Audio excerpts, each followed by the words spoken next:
I already said this, and now the webbot's pretty much confirming it. I mean, I felt like it was kind of obvious to me. Not like I'm some kind of genius. The people are going to be rushing to buy precious metals. Can you imagine a country with a population of 1.2 billion? I think it's 1.2. It's over a billion. Population. Who that country is experiencing a dollar devaluation. If you take that same scenario and go to any other country, well, we got, 300 million Americans here or whatever. Okay. So whatever percentage of the people are smart enough to say, you know what, I'm going to go get some gold and silver. Let's say it's 10%. Any means, whether it's jewelry, just I need some gold and silver. 10% of Americans, 300 million Americans, right? If we had 100 million Americans, 3% would be 3 million. 3%. So 10% would be 10 million. We have 300 million Americans, so that would be 30 million Americans. China has 1 point something billion. 10% over there is more than 3 times what it was here. So that 30 million becomes 90, 100 million people all of a sudden wanting gold and silver in China. It's the worst country for the powers that be on the face of the earth to decide their citizens need some gold and silver due to the size of that population. That's the point. Other symptoms of the peak silver include skyrocketing premiums at dealers who then start going out of business as their stock is rapidly depleted and no replacements, which had been drawn in by larger purchase premiums, dry up suddenly as the depth of the crisis in both precious metals and currencies start to become more evident. Shortly before the silver dishoarding ceases due to panic to own, the same effect occurs with gold, then platinum, although not as fast nor as big as a rise on platinum. The detail sets are indicating that mainstream media, will be showing videos of 2 crowded coin stores, followed by a stampede to jewelry. It is worth noting that the gold and silver jewelry run is a solid temporal marker for the shift into the next purchase of currencies collapsing. The reports on the media about people buying even 2% gold bangles as a something in which to put currency also is a temporal marker for the enlarging wave of hyperinflation and systemic infrastructure breakdowns. In this instance, as model space is progressed through to run on jewelry, the data accretion patterns show several of the large zombie banks that will be hollowed out to the point that employees are seen stripping the facilities and walking away with the doors left open. This piece right there, that last piece, was in some other previous reports, and also referred to government workers saying, you haven't paid me, USA government, my employer. It's been too long. This is ridiculous. I'm not working for free, so I'm going to take that computer or that office piece of furniture and I'm leaving. I got paid. I'm leaving. So this goes hand in hand with that. The events of August economically and at a global level can be labeled as chaotic. Would you agree? This month has been pretty damn chaotic in the markets like you've probably never seen before. Dow Jones drops 1,000, goes back up 1,000, ends the day. Next day it's up 500, wipes it off. I mean, come on. China devaluing the currencies. Japan saying, well, China did it, we're going to have to do it soon. The events of August economically and at the global level can be labeled as chaotic and will extend through the first week in September. The data sets, both immediacy and short term, are suggesting that there is a sharp turn at the end of that week that leads the global economic system into a period of coagulation. This coagulation is described further with body parts and processes language going to the idea of a or the pool of blood rapidly coagulating into a still mass. The 2016 echo of these events is seemingly describing a generalized markets shutdown or closure. This includes banks as well as brokers and other forms of trading houses and clearing houses. Further, there are a number of markets subsets with supporting sets containing governmental interference and closure within those sets. There are deeper supporting sets and detail layers indicating a wave of depression in the economic sense that rolls around the planet as the credit markets seizing up and coagulation in turn reverberates back onto the global financial structure. The central banks are showing in the linguistics as being targeted both as institutions and as people with power structures as failures and as incompetent and worse. The language in the mainstream press is, through much of the first half of 2016, not going to vilify the central bankers per se. However, after the middle year solstice, the data suggests that things change in a very substantial manner. In at least one instance or country, the data is showing that a coup by the people or a people's revolution will take over the formerly corporation-controlled media.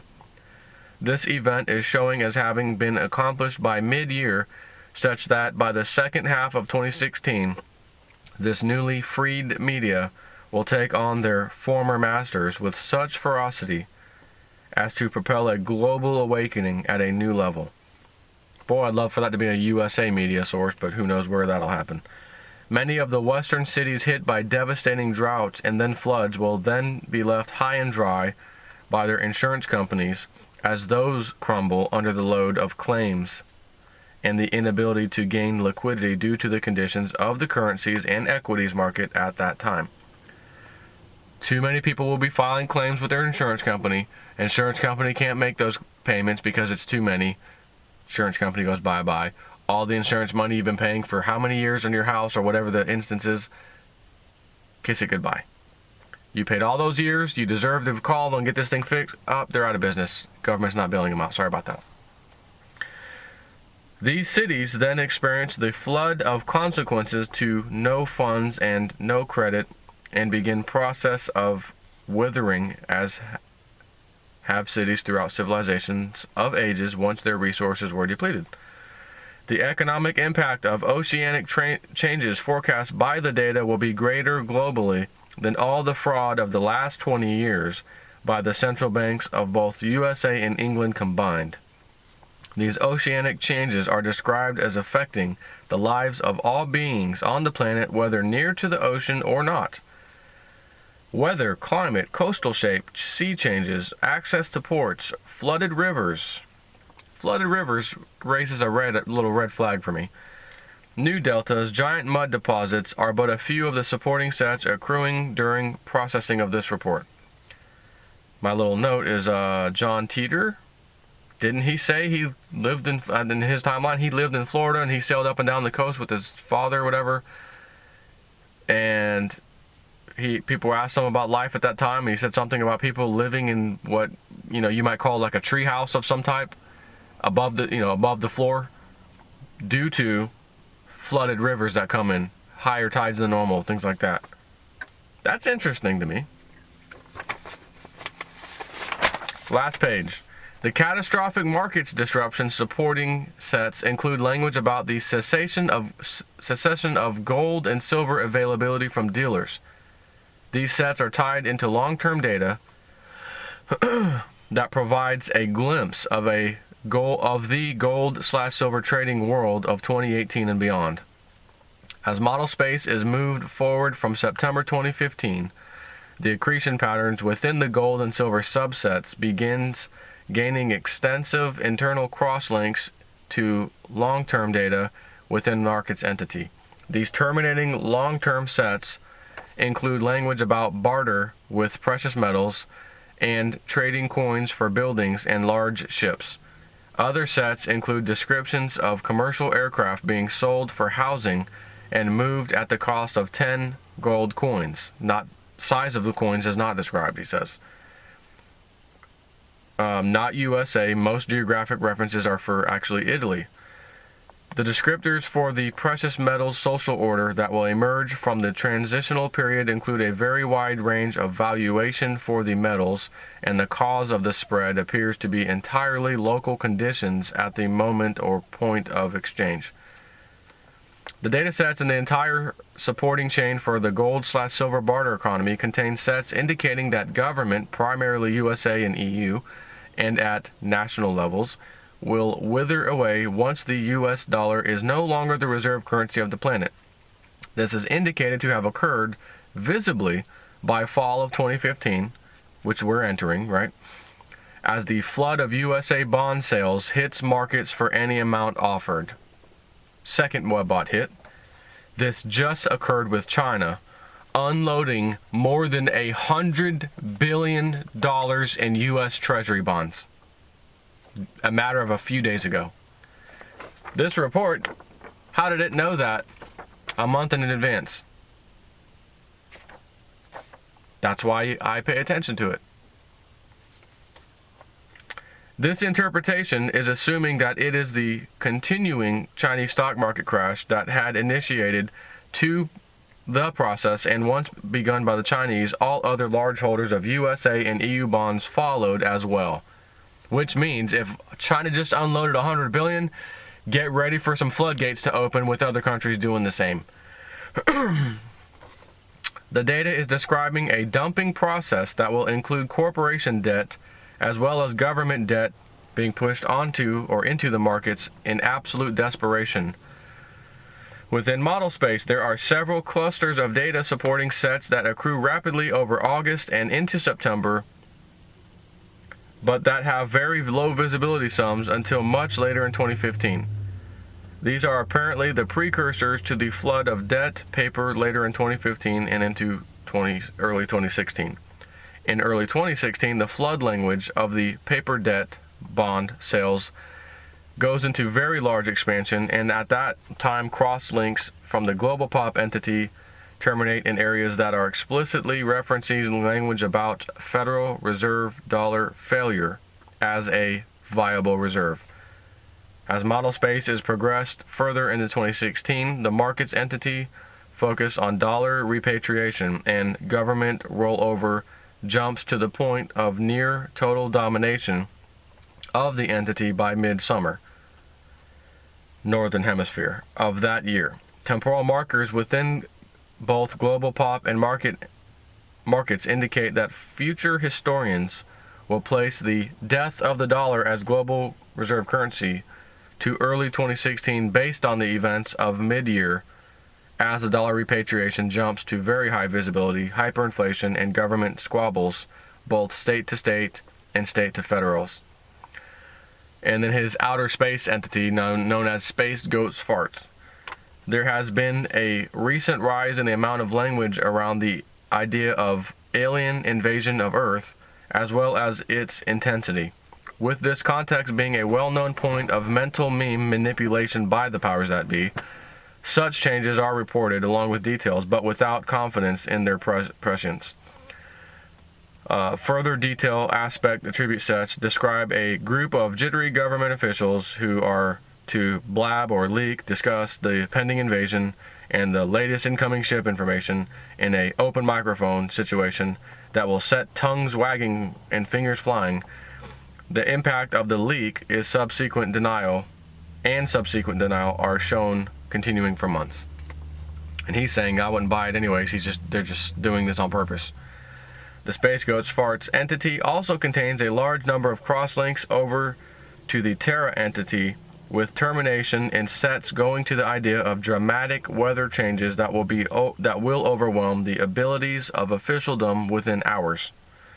The data details contain sets describing giant weather systems that come down to the east from over western mountains that will devastate the electrical system, as well as dry up and or contaminate water systems for hundreds of miles around. That, my friends, is the end of that Webbot report. And again, that was 5 pages or so. Yeah, 5 pages out of a 25-page report. And I found myself right from the beginning like copying everything that I was reading, because I copy it and paste it into like a Word doc, and then I print it out and read it. And I'm like, if I keep doing this, I'm gonna be highlighting the whole damn report and reading all 25 pages. So I just stopped right there. I was like, okay, let me go back a little bit. Okay, I'll take that piece and I'll keep that piece, and I'd like to have both those paragraphs, but I'm going to just take that one first and just leave that one. Because again, I'm not going to come out here and read you someone else's work, which I think is now $15 for anybody to have the full thing. And I'm just going to do this, you know, copyright infringement basically, and give it. The good news is Cliff High is my friend, and I do communicate with him through email periodically. And I've told him before, like, look, if I'm ever out of line and maybe I read too much or whatever it is, man, just let me know.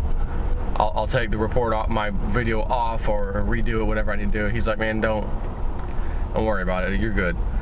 But I'm not going to take that as, oh, well, I'm good. Let me go ahead and do a 10-page report next time instead of 5. No, I'm not going to do it. It's not right. So all I'm telling you is I've been buying these things, supporting him, in his work for years. And it's times like this. There's 2 unbelievable WebBot hits that were given out in that report. I just made light of them to you.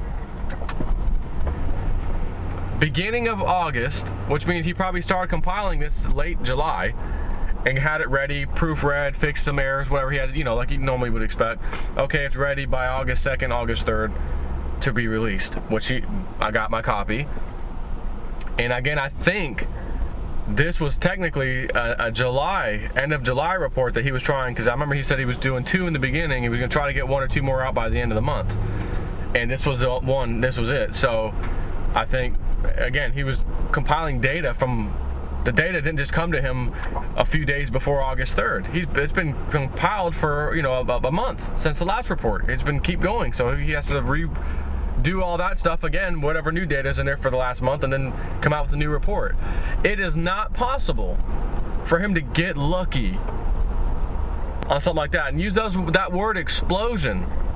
Chinese markets, and a real life explosion happened related to Chinese markets and them having to devalue their dollar because of their markets taking a dive so badly.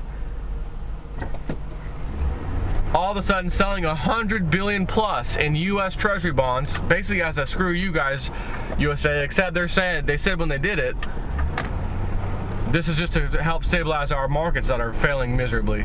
So we had to sell off these treasuries. We didn't want to just do that, but it was a solution, so we had to use it. That was what, that's playing nice. It's a nice way of saying it. Again, that's a tit for tat. So WebBot got that. It had the language of explosion when it was referring to their markets. But I've said this before, that's how WebBot is. I gave you the example about the space shuttle reentry. They thought it was a ship. If I saw the word ship, I would have thought the same thing too. Who's going to think spaceship, referring to the space shuttle? But once the event happened and it broke apart over the certain latitude and longitude, and the WebBot talked about that and gave the exact description of what happened, except they thought it would be a sailing ship. It's only data that is interpreted by a human. It is what it is. So if you can come to terms with that and say, well, this thing may not be precisely what we were all thinking, but it has a damn good chance at being pretty close, or at least giving you some insight as to something that's very useful, which I'm going to raise my hand and say, yes, it does for me. I'm going to keep buying these things, and I will keep doing my summaries. But I'll just say, if you appreciate what Cliff High does, because if he didn't do this anymore, I'd be still doing my videos, but I would never ever be saying, oh, WebBot update. It would cease to exist. So for a little measly $15 fee, you can get these things. You should support this man. Honestly, he's one of us. He's one of the good guys. There is not a smidgen of ill intent in his bones, just like me. All we're trying to do is share information, knowledge, whatever we have with other people. his case, he uses the webbot. It's a fantastic tool. In my case, of course, I do summaries of his webbot, but I'm trying to see what's happening in the financial markets, gold and silver, protect your wealth. I'm trying to help people. Have I ever said, you know what, this is going to start costing you money? Thank God I don't have to do that, because YouTube's free. Cliff High, on the other hand, he can't just do this for free. He's got servers and data center bandwidth and all kinds of stuff he's got to pay for. And an enormous amount of his own personal time to decipher the information he gets back in the first place. I mean, me, yeah, I could read some stuff. I'll send that link to myself and do a video and just reread some of it, make my own comments, whatever. That's not too difficult. But, I'm just saying, I know everybody wants stuff for free. We all do. Oh, that should be free. If you want to help the world, why, these churches, why are they always asking for money? Why do I got to give 10% of my damn money to these churches? Depends on your church, first of all. If you're a member of the Catholic Church, I don't know where your money's going, but it ain't going to help feed starving people, I can tell you that much. Or help that particular ministry. They're the richest one on the face of the earth. They got their own country, the Vatican, its own country in Rome. Isn't that amazing? Don't know any other church that has that. Riches beyond your wildest dreams, yet half the world's still starving. But, point being, when you find someone that's a good guy, so to speak, and they're trying to help people, it doesn't hurt to help them back. It's not like he's asking $200-300 for a report. It's $10-15. Right now I think it was $15 last time I checked. So that's it. Webbot spoke volumes. Gold and silver. Be patient, my friend. Like I've always said, because it's coming and it ain't gonna be too much longer. Take care.